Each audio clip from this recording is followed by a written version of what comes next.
Welcome, everyone, to this briefing brought to you by the Israel Defense and Security Forum, IDSF. In Hebrew, our name is Abitchonistim. IDSF is the leading Israeli organization advocating for strong national security to defend Israel. Thank you to all of our viewers and our supporters for tuning into this briefing to allow us to bring you behind the headlines, what is really happening here in Israel.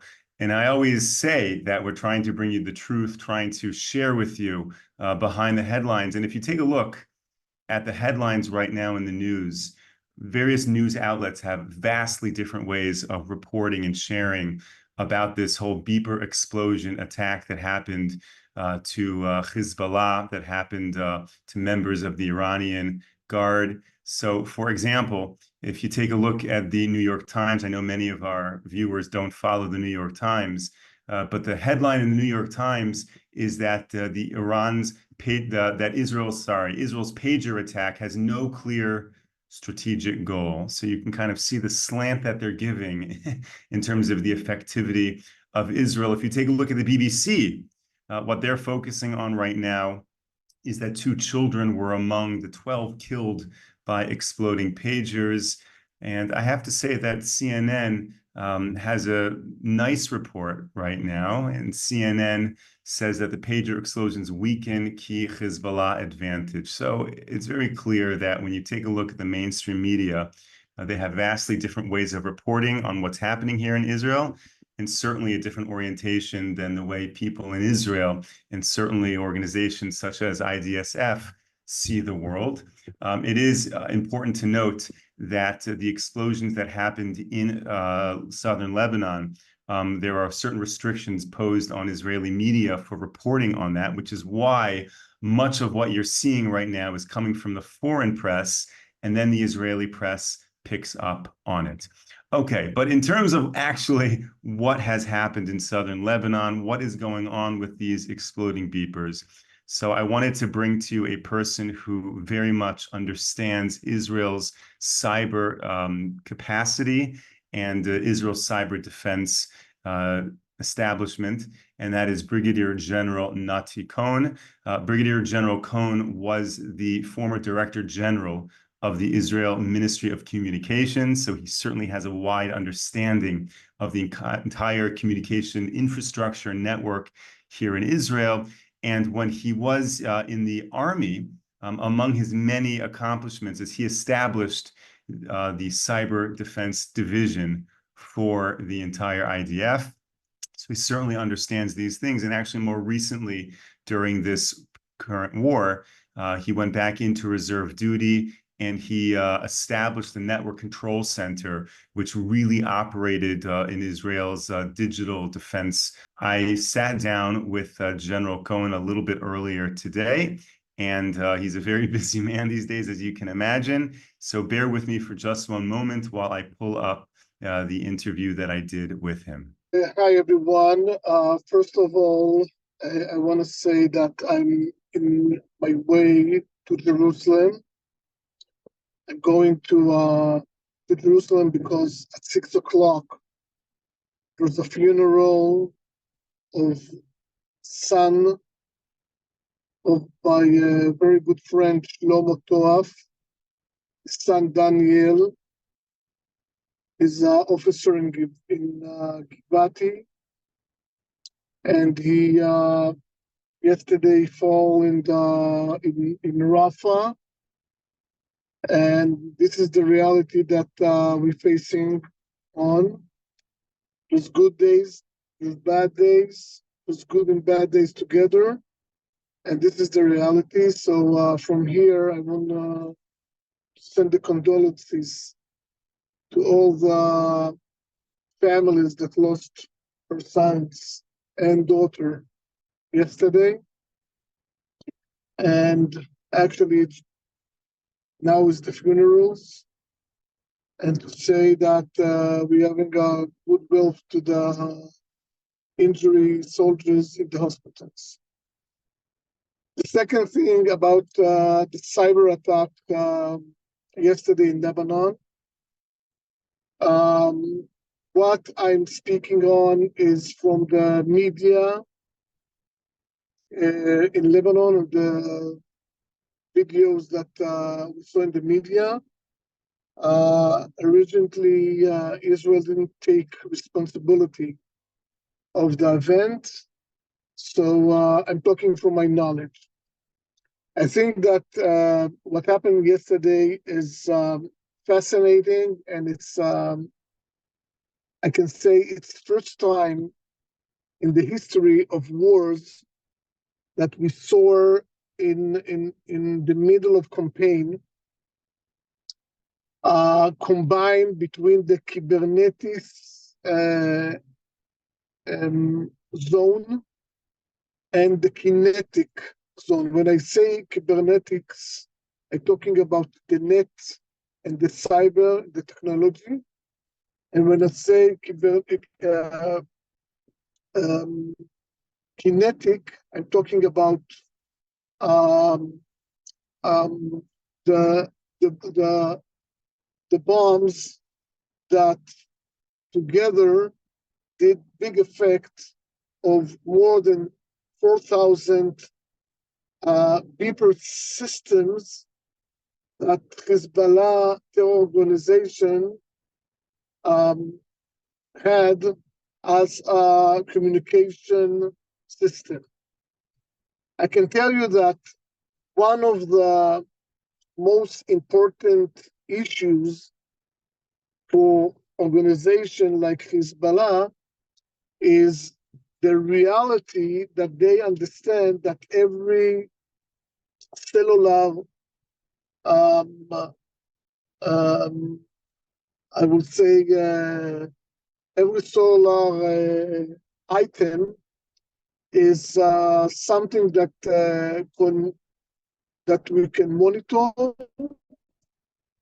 and can understand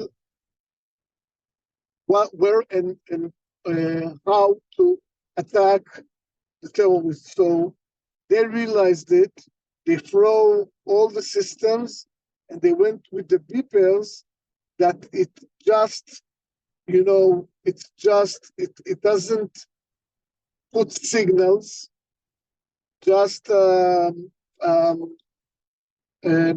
it's just recording the message, and you feel safe. And to plan this kind of operation is three parts. One is the intelligence, that you need to understand exactly how the system is working, but not just how the system is working, is how the enemy using the systems. What is the supply chain? Where they buy the hardware? How they use the crypto, and all this kind of things. The second thing is a technological operation. The technological operation is to understand exactly how the system is working, but to put inside the systems, in the core, in the net, and in the hardware, the manipulation that you want to put.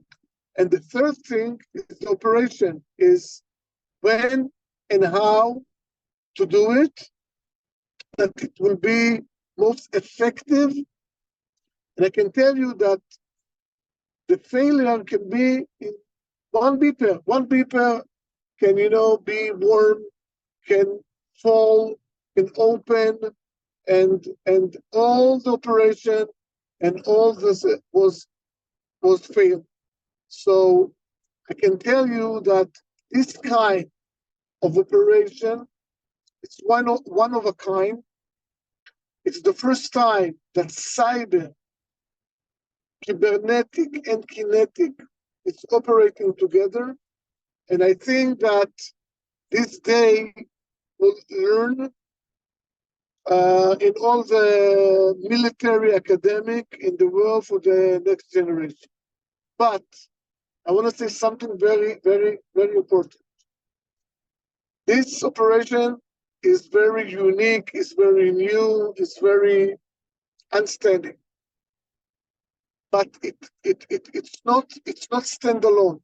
This is a big game change, but will not what will defeat the enemy. I think this is my opinion. I think that this operation needs to be the first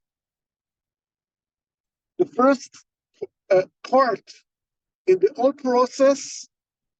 Then it to come the Air Force, and then it to come the ground force and defeat the Hezbollah until the Litan. Okay, this is what I think that we need to do. So this is magnificent, but the effect will be, but this is not what will defeat the enemy in the end of the day. Sure. Thank you for that overview. Are you able to share a little bit broader about the role of cyber in all of this war? Meaning not just this event, but what threats Israel has faced or presented to others?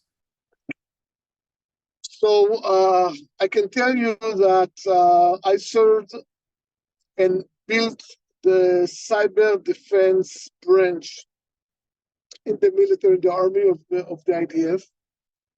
And our doctrine is to separate between the offense and defense. I was in charge of the defense of the systems that will be able also to crypto, but also to work as joint forces. And I can tell you that the IDF is very digital and very advanced with the software and the systems. And this is one of the weaknesses that we need to deal with. When we have systems like this system of BB or something like this, we need to see that it's secured, it's defense, and we're looking also for the supply chain of all our systems, and more and more, and we develop the most developed system cyber, and afterwards people go to into the industry and take the ideas also to new companies in Israel. The second thing is the collection, like the units of the Intel and the offense by the cyber. The offense by the cyber is in charge of the Intel and the Mossad together to do all the operation in the enemy system and zones and countries as a warfare idea, doctrine that we call the cybernetic zone warfare. So I can tell you that between the offense and the defense is very important. I'm dealing with this. We talked about a busy day, so the busy day is not just with the media and the interviews, it's also with a lot of companies that want to be sure that their companies are well defended, well organized, especially in these days. And I can tell you that the offense all the time learns about the weakness that the system has, and stay in the system and waiting for the decision of the decision makers to push the button and do the effective of the operation. In this case, it's the first time that someone used the cyber cybernetic zone with kinetic possibilities. This is the first time that we did it. That they did it in the zone of warfare. So this is, I think that it's the first that the world waked up to a new reality of warfare, and this is something that I suppose that everyone will.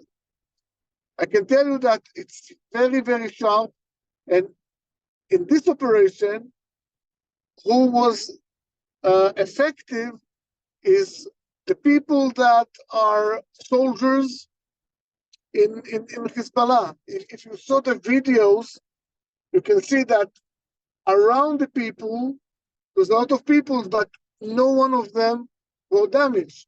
Just the guy that had the beeper inside him.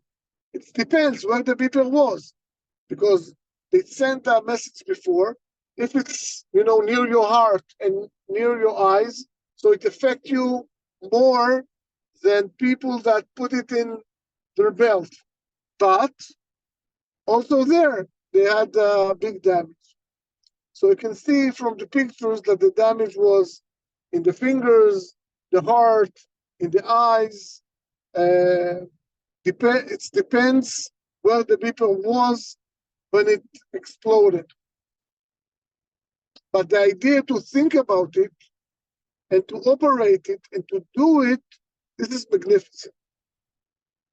So now that this has happened in Southern Lebanon, everyone always thinks about retaliation. In your role of building Israel's cyber defense branch, are there technologies in Hezbollah and Iran? Are there computer programmers on the other side that the enemy has who could seriously impact our infrastructure, or is it unbalanced and that Israel has a lot more capacity than the enemy? So I can tell you that Iran in the last 10 years developed a lot of cyber systems. I cannot say that they are empire in cyber, but they do very well. There's a lot of technology that comes from China and from Russia to Iran, and all the technology, of course, going to the Hezbollah. And I can tell you that in the last few years, they developed very much with a lot of use cases and a lot of capabilities. And because of this, we built the cyber command in the J6, and I'm retired now. Twice a year, I'm doing a big cyber training. Cyber training is a wet exercise that we're doing real events in our net. When we tell it to our colleagues, they don't believe that we do it. And I can tell you that twice a year, this is what we do for a month. Train us all the time with the new capabilities that we think that the enemy has. So I cannot tell you that, I don't want to be ignorant. I want to be very shy, and I want to be very common, and to say that we are okay. But we develop all the time. All the time we understand what they have, and all the time we develop the systems that can be. I can tell you that we're working very, very hard to crypto the net, to be able that the net will be standalone, not to go inside the public internet. And now we're dealing with the cloud. So when we're building the secure or the IDF cloud, we want to see that the cloud is developed by one of the good companies in the world, but it's offline cloud that would not be involved with with the public cloud. So there's a lot of issues that we understand that what happened now to our enemy, not will happen to us also. Thank you, everyone. That was, again, Brigadier General Nati Cohen, who, among many accomplishments, established Israel's cyber defense program for the Army.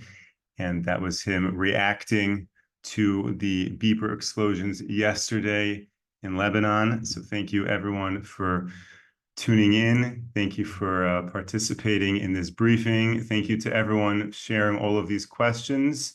We didn't get to all of them, but as you saw, it was pre-recorded, so I couldn't stop in the middle to ask your questions, but we'll get to them. We'll get to them. Keep tuning into these briefings.